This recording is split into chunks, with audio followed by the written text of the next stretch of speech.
নমস্কাৰ বন্ধু বান্ধৱীসকল, নিশিতাছ কিচেনলৈ আপোনালোক সকলোকে পুনৰ এবাৰ স্বাগতম জনাইছো। বন্ধু বান্ধৱীসকল, আজি মই আপোনালোকলৈ এটা চাটনিৰ ৰেচিপি লৈ আহিছো। আজি বনাম বুটৰ দাইলৰ চাটনি। আৰু এয়া চাটনিৰ বাবে মই এইখিনি সামগ্ৰী লৈছো। এয়া লৈছো বুটৰ দাইল 1 কাপ। বুটৰ দাইলখিনি মই আগতীয়াকৈ পানীত তিয়াই ৰাখিছিলো আৰু এতিয়া এয়া লৈ লৈছো। তাৰ পাছত এয়া লৈছো এটা পিয়াজ, এটা বিলাহী, কেইফুটামান নহৰু, এডোখৰ আদা, ধনিয়া, কেঁচা জলকীয়া, নৰসিংহৰ পাত আৰু এয়া নিমখ। মই এয়া মিক্সিং জাৰ এটা লৈ লৈছো আৰু ইয়াতে আটাইখিনি সামগ্ৰী দি দিম। প্ৰথমে বুটৰ দাইলখিনি দি লৈছো। এতিয়া বিলাহীটো সৰু সৰুকৈ কাটি দিছো।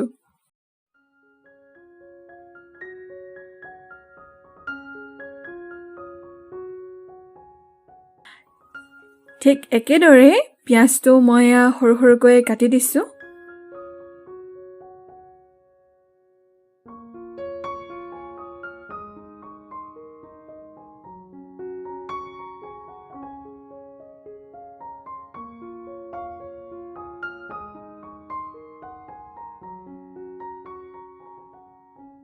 জলকীয়া কেইটাও দি দিছো।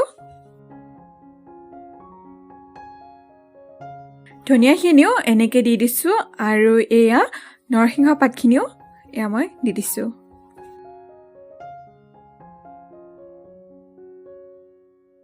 তাৰ পাছত দিছো নহৰু আৰু এয়া আদা।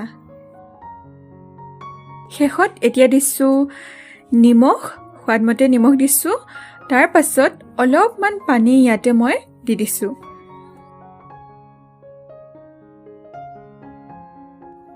এতিয়া মুখনিখন বন্ধ কৰি এইখিনি আমি ভালদৰে পিচি ল'ম।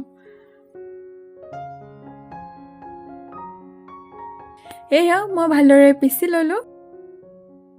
এয়া চাওক।